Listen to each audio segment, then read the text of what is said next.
ಇತ್ತೀಚೆಗೆ ಒಂದು ಕೊಲೆ ನಡೆಯಿತು.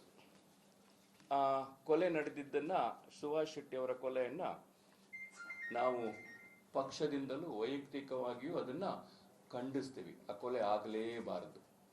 ಅವರ ತಂದೆ ಒಂದು ಪತ್ರಿಕೆ, ಒಂದು ನಿನ್ನೆ ಟಿವಿ ಮಾಧ್ಯಮದಲ್ಲಿ ಕೊಡ್ತಾ ಇದ್ರು, ನನ್ನ ಮಗನ ಕೊಲೆ ಆಗಿದೆ, ಅವನು ಹಿಂದೂ ಅಂತ ಹೇಳ್ಕೊಳ್ತಾ ಇದ್ದ, ನನಗೆ ಆಸರೆ ಆಗಬೇಕಾಗಿತ್ತು ಅವನಿಗೆ, ನನಗೆ ಆಸರೆ ಆಗಿ ನನ್ನನ್ನು ಅವನು ನಡೆಸ್ಕೊಳ್ತಾನೆ ಅನ್ನೋ ಸಮಯದಲ್ಲಿ ಅವನನ್ನು ಕೈ ಬಿಟ್ಟು ಹೋದ, ನನ್ನನ್ನು ಯಾರು ನೋಡ್ತಾರೆ?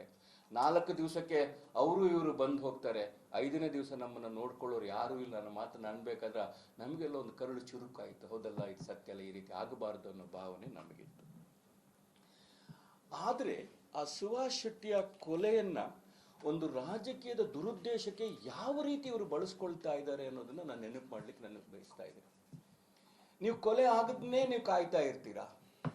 ಇದಕ್ಕೆ ಯಾವತ್ತಾದ್ರೂ ಒಂದು ಫುಲ್ ಸ್ಟಾಪ್ ನೀವು ಹಾಕೋದಿಲ್ವಾ?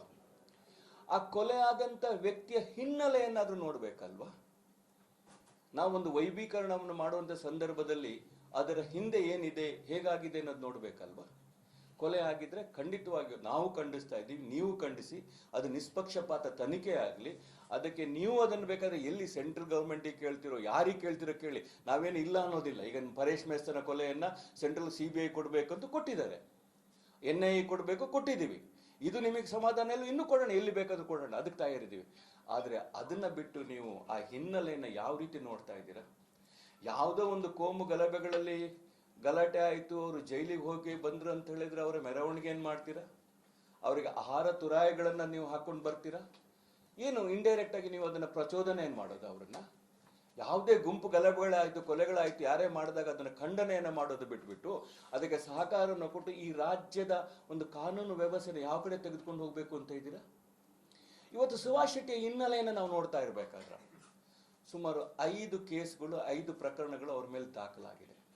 ಅದರಲ್ಲಿ 3 ದಾಖಲೆಗಳು ಯಾರು ಮಾಡಿರೋದು? ಹಿಂದೂಗಳಲ್ವಾ? ಒಬ್ಬ ಹಿಂದೂಗಳೇ ನೀವು ಕೊಲೆಯನ್ನ ಖಂಡಿಸದೆ ಅದನ್ನು ವೈಭವೀಕರಣ ಮಾಡೋದು ಯಾವ ನ್ಯಾಯ ನಿಮ್ದು? ಅದರಲ್ಲೂ ಒಂದು ಕೀರ್ತಿ ಅನ್ನೊಬ್ಬ ಯುವಕನನ್ನ ಕೊಲೆ ಆಗುತ್ತೆ. ಆ ಕೊಲೆಯನ್ನು ನೀವು ಖಂಡಿಸ್ಬೇಕಿತ್ತಲ್ವಾ? ಯಾಕೆ ಆ ದಲಿತ ಹಿಂದೂ ಅಲ್ವಾ? ದಲಿತರನ್ನ ನೀವು ಹಿಂದೂ ಅಂತ ಒಪ್ಕೊಳ್ಳೋದಿಲ್ವಾ? ಹಾಗಾದ್ರೆ ಅದನ್ನ ಕೊಲೆ. ಹಾಗಾದ್ರೆ ಅಂತ ಒಬ್ಬ ಅದು ಅವನಿಂದ ರೌಡಿ ಶೀಟರ್ನ ಯಾರು ಮಾಡಿದ್ದು? ಯಾವಾಗ ಆಗಿದ್ದು ರೌಡಿ ಶೀಟರು? ಯಾರವಾಗ ಗೃಹ ಮಂತ್ರಿಗಳಾಗಿದ್ದು? ಯಾವ ಸರ್ಕಾರ ಇತ್ತು ಅವಾಗ?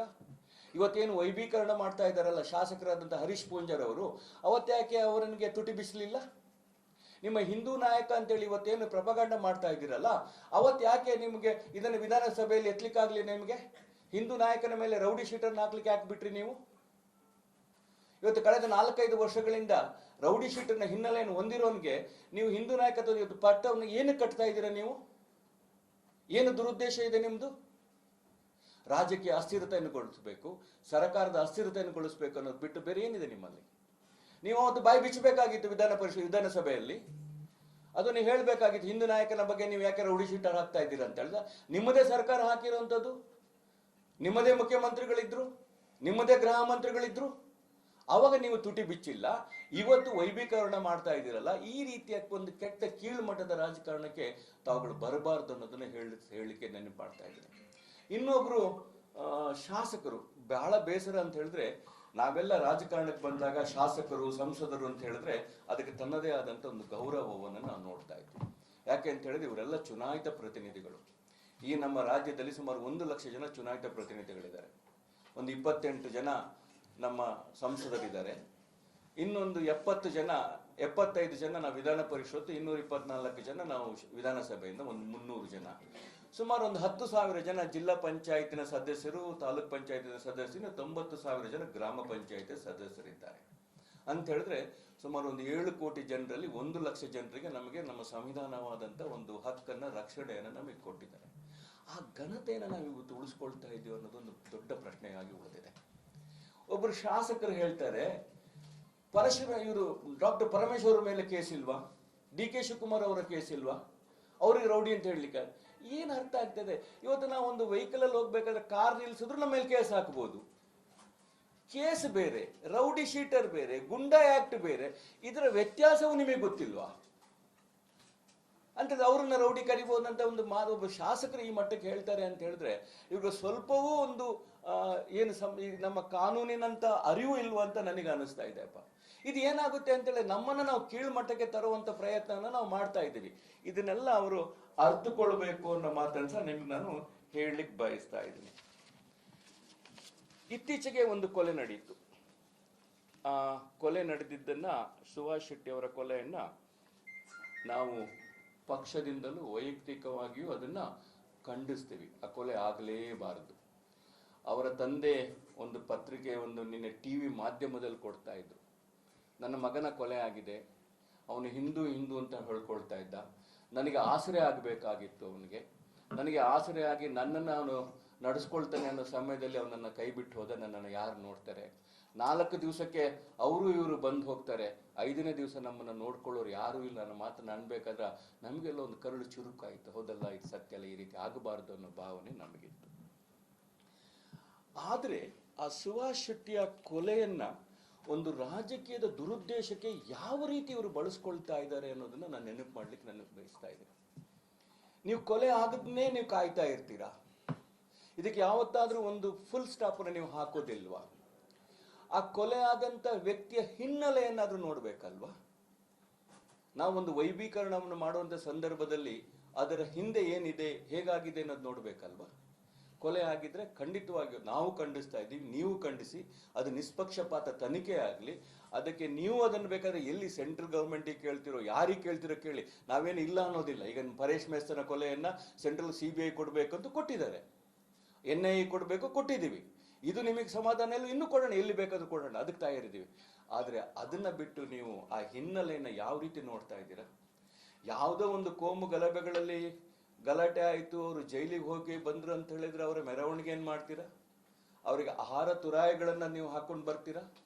ಏನು ಇಂಡೈರೆಕ್ಟ್ ಆಗಿ ನೀವು ಅದನ್ನ ಪ್ರಚೋದನೆ ಏನು ಮಾಡೋದು? ಅವ್ರನ್ನ ಯಾವುದೇ ಗುಂಪು ಗಲಭೆಗಳಾಯಿತು, ಕೊಲೆಗಳಾಯಿತು, ಯಾರೇ ಮಾಡಿದಾಗ ಅದನ್ನ ಖಂಡನೆಯನ್ನು ಮಾಡೋದು ಬಿಟ್ಬಿಟ್ಟು ಅದಕ್ಕೆ ಸಹಕಾರವನ್ನು ಕೊಟ್ಟು ಈ ರಾಜ್ಯದ ಒಂದು ಕಾನೂನು ವ್ಯವಸ್ಥೆ ಯಾವ ಕಡೆ ತೆಗೆದುಕೊಂಡು ಹೋಗ್ಬೇಕು ಅಂತ ಇದ್ದೀರಾ? ಇವತ್ತು ಸುಭಾಷ್ ಶೆಟ್ಟಿಯ ಹಿನ್ನೆಲೆಯನ್ನು ನಾವು ನೋಡ್ತಾ ಇರಬೇಕಾದ್ರೆ ಸುಮಾರು 5 ಕೇಸ್ಗಳು, 5 ಪ್ರಕರಣಗಳು ಅವ್ರ ಮೇಲೆ ದಾಖಲಾಗಿದೆ. ಅದರಲ್ಲಿ 3 ದಾಖಲೆಗಳು ಯಾರು ಮಾಡಿರೋದು? ಹಿಂದೂಗಳಲ್ವಾ? ಒಬ್ಬ ಹಿಂದೂಗಳೇ ನೀವು ಕೊಲೆಯನ್ನ ಖಂಡಿಸದೆ ಅದನ್ನು ವೈಭವೀಕರಣ ಮಾಡೋದು ಯಾವ ನ್ಯಾಯ ನಿಮ್ದು? ಅದರಲ್ಲೂ ಒಂದು ಕೀರ್ತಿ ಅನ್ನೋ ಒಬ್ಬ ಯುವಕನನ್ನ ಕೊಲೆ ಆಗುತ್ತೆ. ಆ ಕೊಲೆಯನ್ನು ನೀವು ಖಂಡಿಸ್ಬೇಕಿತ್ತಲ್ವಾ? ಯಾಕೆ ಆ ದಲಿತ ಹಿಂದೂ ಅಲ್ವಾ? ದಲಿತರನ್ನ ನೀವು ಹಿಂದೂ ಅಂತ ಒಪ್ಕೊಳ್ಳೋದಿಲ್ವಾ? ಹಾಗಾದ್ರೆ ಅದನ್ನ ಕೊಲೆ. ಹಾಗಾದ್ರೆ ಅಂತ ಒಬ್ಬ ಅದು ಅವನಿಂದ ರೌಡಿ ಶೀಟರ್ನ ಯಾರು ಮಾಡಿದ್ದು? ಯಾವಾಗ ಆಗಿದ್ದು ರೌಡಿ ಶೀಟರು? ಯಾರವಾಗ ಗೃಹ ಮಂತ್ರಿಗಳಾಗಿದ್ದು? ಯಾವ ಸರ್ಕಾರ ಇತ್ತು ಅವಾಗ? ಇವತ್ತೇನು ವೈಭೀಕರಣ ಮಾಡ್ತಾ ಇದ್ದಾರಲ್ಲ ಶಾಸಕರಾದಂಥ ಹರೀಶ್ ಪೂಂಜರ್ ಅವರು, ಅವತ್ತ್ಯಾಕೆ ಅವರನಿಗೆ ತುಟಿ ಬಿಸಲಿಲ್ಲ? ನಿಮ್ಮ ಹಿಂದೂ ನಾಯಕ ಅಂತೇಳಿ ಇವತ್ತೇನು ಪ್ರಪಗಾಂಡ ಮಾಡ್ತಾ ಇದ್ದೀರಲ್ಲ, ಅವತ್ತು ಯಾಕೆ ನಿಮಗೆ ಇದನ್ನು ವಿಧಾನಸಭೆಯಲ್ಲಿ ಎತ್ತಲಿಕ್ಕಾಗ್ಲಿ? ನಿಮಗೆ ಹಿಂದೂ ನಾಯಕನ ಮೇಲೆ ರೌಡಿ ಶೀಟರ್ನ ಹಾಕ್ಲಿಕ್ಕೆ ಯಾಕೆ ಬಿಟ್ರಿ ನೀವು? ಇವತ್ತು ಕಳೆದ 4-5 ವರ್ಷಗಳಿಂದ ರೌಡಿ ಶೀಟರ್ನ ಹಿನ್ನೆಲೆಯನ್ನು ಹೊಂದಿರೋನ್ಗೆ ನೀವು ಹಿಂದೂ ನಾಯಕತ್ವ ಇವತ್ತು ಪಟ್ಟವನ್ನು ಏನು ಕಟ್ತಾ ಇದ್ದೀರಾ ನೀವು? ಏನು ದುರುದ್ದೇಶ ಇದೆ ನಿಮ್ದು? ರಾಜಕೀಯ ಅಸ್ಥಿರತೆಯನ್ನು ಗೊಳಿಸಬೇಕು, ಸರ್ಕಾರದ ಅಸ್ಥಿರತೆಯನ್ನು ಗೊಳಿಸಬೇಕು ಅನ್ನೋದು ಬಿಟ್ಟು ಬೇರೆ ಏನಿದೆ ನಿಮ್ಮಲ್ಲಿ? ನೀವು ಅವತ್ತು ಬಾಯಿ ಬಿಚ್ಚಬೇಕಾಗಿತ್ತು ವಿಧಾನಸಭೆಯಲ್ಲಿ. ಅದು ನೀವು ಹೇಳಬೇಕಾಗಿತ್ತು, ಹಿಂದೂ ನಾಯಕನ ಬಗ್ಗೆ ನೀವು ಯಾಕೆ ರೌಡಿ ಶೀಟರ್ ಹಾಕ್ತಾ ಇದ್ದೀರಾ ಅಂತ ಹೇಳಿದ. ನಿಮ್ಮದೇ ಸರ್ಕಾರ ಹಾಕಿರುವಂಥದ್ದು, ನಿಮ್ಮದೇ ಮುಖ್ಯಮಂತ್ರಿಗಳಿದ್ರು, ನಿಮ್ಮದೇ ಗೃಹ ಮಂತ್ರಿಗಳಿದ್ರು, ಅವಾಗ ನೀವು ತುಟಿ ಬಿಚ್ಚಿಲ್ಲ. ಇವತ್ತು ವೈಭೀಕರಣ ಮಾಡ್ತಾ ಇದ್ದೀರಲ್ಲ, ಈ ರೀತಿಯ ಒಂದು ಕೆಟ್ಟ ಕೀಳು ಮಟ್ಟದ ರಾಜಕಾರಣಕ್ಕೆ ತಾವುಗಳು ಬರಬಾರ್ದು ಅನ್ನೋದನ್ನ ಹೇಳಲಿಕ್ಕೆ ನೆನಪು ಮಾಡ್ತಾ ಇದ್ದೀನಿ. ಇನ್ನೊಬ್ರು ಶಾಸಕರು, ಬಹಳ ಬೇಸರ ಅಂತ ಹೇಳಿದ್ರೆ, ನಾವೆಲ್ಲ ರಾಜಕಾರಣಕ್ಕೆ ಬಂದಾಗ ಶಾಸಕರು, ಸಂಸದರು ಅಂತ ಹೇಳಿದ್ರೆ ಅದಕ್ಕೆ ತನ್ನದೇ ಆದಂತ ಒಂದು ಗೌರವವನ್ನು ನಾವು ನೋಡ್ತಾ ಇದ್ವಿ. ಯಾಕೆ ಅಂತ ಹೇಳಿದ್ರೆ ಇವರೆಲ್ಲ ಚುನಾಯಿತ ಪ್ರತಿನಿಧಿಗಳು. ಈ ನಮ್ಮ ರಾಜ್ಯದಲ್ಲಿ ಸುಮಾರು 1 ಲಕ್ಷ ಜನ ಚುನಾಯಿತ ಪ್ರತಿನಿಧಿಗಳಿದ್ದಾರೆ.